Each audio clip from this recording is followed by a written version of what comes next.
कभी कांग्रेस छोड़कर निकली, कभी कांग्रेस को बंगाल से मिटाने का दावा किया, कभी राहुल गांधी की राजनीति पर सवाल उठाए, कभी खुद को विपक्ष का सबसे बड़ा चेहरा बताने की कोशिश की। लेकिन अब क्या आखिरकार ममता बनर्जी कांग्रेस की हो गई है? जी हां, यह सवाल इसलिए उठ रहा है क्योंकि दिल्ली में जो तस्वीरें सामने आई है उन्होंने पूरे विपक्ष की राजनीति में भूचाल ला दिया है।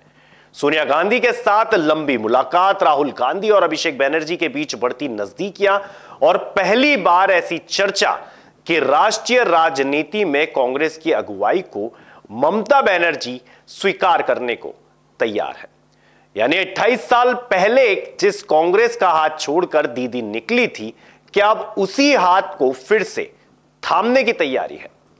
नमस्कार, मैं हूं भारत पंचवाल और आप देख रहे हैं राजीव टाइम की ये खास रिपोर्ट।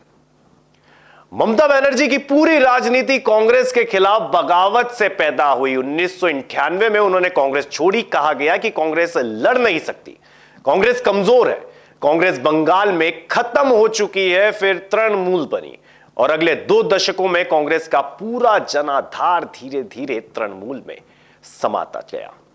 यानी जिस पेड़ की शाखा पर बैठकर ममता राष्ट्रीय राजनीति में पहुंची, उसी शाखा को काटकर उन्होंने अपनी अलग राजनीति खड़ी कर ली। लेकिन राजनीति में वक्त सबसे बड़ा खिलाड़ी होता है। कल तक जो कांग्रेस बोझ लग रही थी, आज वही जरूरत बनती दिख रही है। कल तक जो नेतृत्व कमजोर बताया जा रहा था, आज उसी नेतृत्व के साथ बंद कमरे में रणनीति बन रही है। कल तक जो राहुल गांधी सवालों के निशानों पर थे, आज उनके साथ संवाद की नई लाइन खुल रही है। और यही सवाल सबसे बड़ा है, क्या बदला, कांग्रेस या ममता? दिल्ली में INDIA गठबंधन की बैठक हुई, लेकिन चर्चा एजेंडे की नहीं हुई, चर्चा हुई उस तस्वीर की जिसमें सोनिया गांधी और ममता बनर्जी की केमिस्ट्री साफ दिखाई दी। फिर 10 जनपद में मुलाकात हुई, फिर राजनीतिक गलियारों में खबर फैल गई कि विपक्ष की नई बिसात बिछ रही है और इस बार दीदी अकेली खिलाड़ी नहीं रहना चाहती। सियासत के जानकार कह रहे हैं यह सिर्फ मुलाकात नहीं, यह संदेश है। संदेश उन नेताओं को जो मान रहे थे कि विपक्ष में कांग्रेस की भूमिका खत्म हो रही है।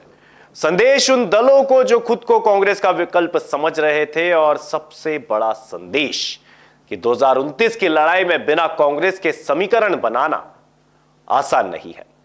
यही वजह है कि आज सवाल कांग्रेस पर नहीं, ममता बनर्जी पर उठ रहे हैं कि क्या वो वही ममता है जिन्होंने कांग्रेस छोड़कर अलग रास्ता चुना था? क्या वो वही ममता है जिन्होंने सालों तक कांग्रेस नेतृत्व को चुनौती दी? या फिर राजनीति का पहिया ऐसे घूम गया है कि अब दीदी को भी कांग्रेस की छतरी की जरूरत महसूस होने लगी है?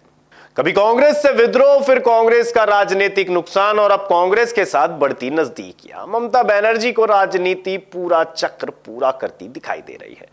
लेकिन दिल्ली की इन मुलाकातों ने एक बात साफ कर दी है कि 2029 की लड़ाई शुरू हो चुकी है। और इस लड़ाई में सबसे बड़ा सवाल यही है, क्या कांग्रेस ने ममता को अपने करीब खींच लिया या ममता खुद कांग्रेस के करीब चली आई है? क्योंकि तस्वीरें सिर्फ मुलाकात नहीं दिखा रही, तस्वीरें एक नए राजनीतिक अध्याय का संकेत दे रही है।